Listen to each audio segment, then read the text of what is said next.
मैं हूँ साकेत और आज मैं 2 विषयों पे चर्चा करूँगा। पहला है ईआरपी और दूसरा है एलएमएस। ईआरपी और एलएमएस। तो ईआरपी का मतलब हो गया एंटरप्रेन्योर रिसोर्स प्लानिंग। कुल मिला के सिर्फ कहने का तात्पर्य या भावार्थ यह है कि हमारे पास जो भी इंफ्रास्ट्रक्चर या जो भी चीज़ हमारे पास उपलब्ध है, हम उसकी प्रॉपर प्लानिंग करें कि उसको हम कैसे सही तरीके से यूज़ कर सकते हैं। हमारे पास हमारे विद्यालय में बहुत कुछ ऐसे सामान पड़े रहते हैं, जिसका कि हमें ध्यान होता है, लेकिन हम उसका उपयोग नहीं करते हैं। तो हमें चाहिए कि एक तो 2 चीज़ें होती हैं इसके अंदर कि नो कॉस्ट और लो कॉस्ट। नो कॉस्ट और लो कॉस्ट यानी कि हम कोशिश करें कि हम कोई भी काम करें तो उसमें हमारा कॉस्ट ना आए, और अगर यदि आए भी तो कम से कम कॉस्ट आए, कम से कम कॉस्ट आए यानी कि लो कॉस्ट।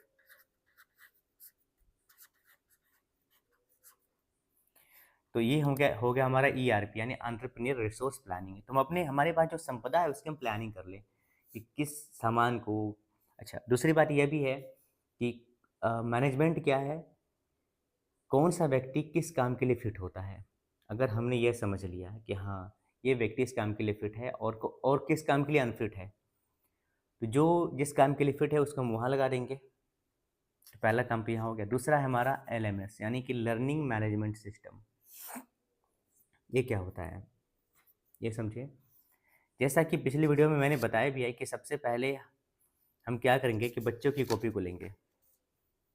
अब जैसे कॉपी लिया, और बच्चे के बारे में सबसे अधिक कौन जानता है? उसका क्लास टीचर जानता है, उसका टीचर जानता है।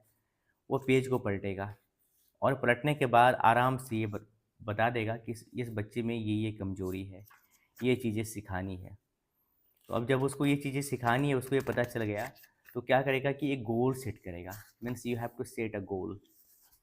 एक गोल सेट कर लेगा, और गोल सेट करने के बाद वो डिसाइड कर लेगा कि मुझे इस महीने में क्या सिखा देना है।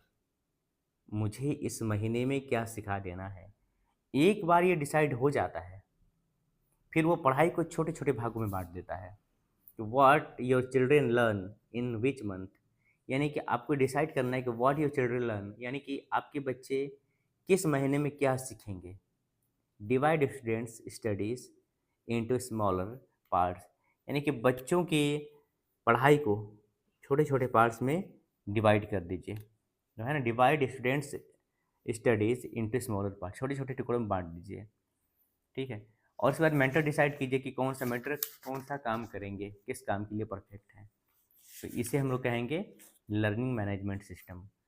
तो अगर यदि हम अपने इस ईआरपी यानी एंटरप्रेन्योर रिसोर्स प्लानिंग और एलएमएस के ज़रिए हम चाहें तो अपनी पढ़ाई को बहुत बच्चों की पढ़ाई को, उनके सीखने के स्पीड को बहुत ही अच्छा कर सकते हैं। तो मेरा विश्वास है कि वीडियो आपके लिए काफ़ी हेल्पफुल होगा।